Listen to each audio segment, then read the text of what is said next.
দেশটাকে সামনের দিকে নিয়ে যেতে চাই।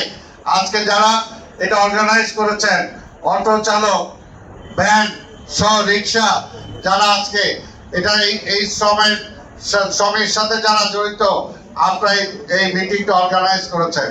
তাই আপনাদের বলতে চাই, আজকে ঢাকা শহরের এই অবস্থা, যে অবস্থা, এই অবস্থা চলতে পারে না। এই অবস্থার পরিবর্তন দরকার।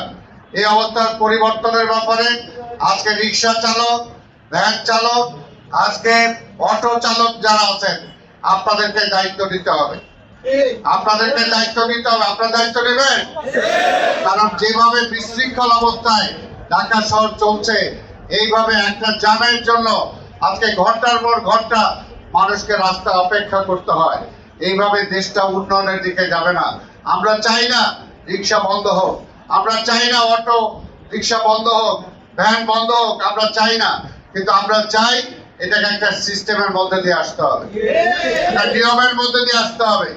আপনাদের আমরা কিছুদিনের মধ্যেই আমরা যেভাবে হকারদেরকে একটা শৃঙ্খলা আনার চেষ্টা করছি, ঠিক তেমনি ভাবে আমাদের মাননীয় প্রধানমন্ত্রী আমাদেরকে নির্দেশ দিয়েছেন, আপনাদের রিক্সা, ভ্যান, অটো যারা আছেন, এইটাকে একটা শৃঙ্খলার মধ্যে আসতে হবে। আপনাদেরকে আমরা রেজিস্ট্রেশনের আওতায় আনতে চাই। ঢাকা সিটি কর্পোরেশনের আওতাধীনকে আপনারা আসতে চান? আসতে চান। কারণ পুরনো রিক্সা যারা আছে তারা যেগুলো রেজিস্টার্ড ছিল, আপনারা যদি চান আপনাদেরকে রেজিস্ট্রেশনের আওতায় আসতে হবে। ঢাকা শহরে কালকে গ্রাম থেকে আসবেন, আজকেই ঢাকা শহরে একটা রিক্সা নিয়ে নেমে যাবেন, এটা কি শৃঙ্খলার মধ্যে পড়তে পারে? এটা শৃঙ্খলায় পড়ে না।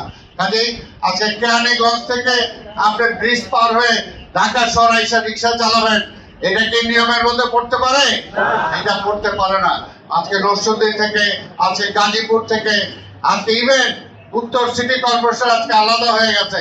যার যার জায়গায় আপনার সেই জায়গায় গাড়ি চালাবেন, সেই জায়গায় রিক্সা চালাবেন। আমরা এটা নিয়মের মধ্যে, শৃঙ্খলার মধ্যে এনে দেবো।